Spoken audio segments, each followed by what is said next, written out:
আজ আমরা বৃষ্টির দিনে নিউ রেসিপি করতে চলেছি, এক ধরনের পকোড়া। এই বৃষ্টির দিনে চায়ের সাথে গরম গরম পকোড়া খেতে কার না ভালো লাগে। তার জন্যে বোনলেস চিকেন 250 গ্রাম, পেঁয়াজ কুচি একটা গোটা টমেটো কুচি, নুন, জিরে গুঁড়ো, লঙ্কা গুঁড়ো আর গোলমরিচ গুঁড়ো দিয়ে ম্যারিনেশন করে 2 ঘন্টা ধরে ফ্রিজে ভরে রেখেছি। আদা রসুন বাটা আর নুন পরিমাণ মতন, এবং সিদ্ধ আলু করে রেখেছিলাম 2টো, সেই সিদ্ধ আলুকে ম্যাশড করে দিয়ে দিয়েছি এবং এরপর এটাকে মিশিয়ে নেব। এর মধ্যে হালকা হালকা করে একটু ছাতু, অনেকের কাছে বেসন থাকলে বেসন মিশাবেন,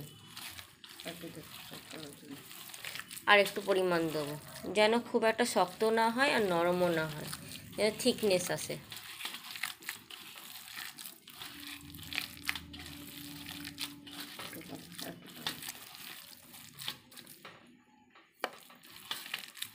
একটা ডিমকে নিয়ে একটুখানি নুন দিয়ে একটু ফেটে নেবো।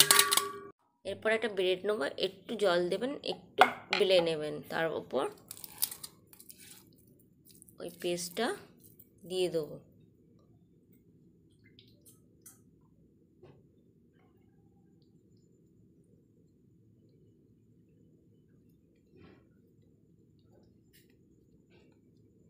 দিয়ে এরকম করে রোল করে রেখে দেবো। এরপর গোলগুলোকে নিয়ে ডিমের মধ্যে ডিপ করে হালকা করে ডিপ করে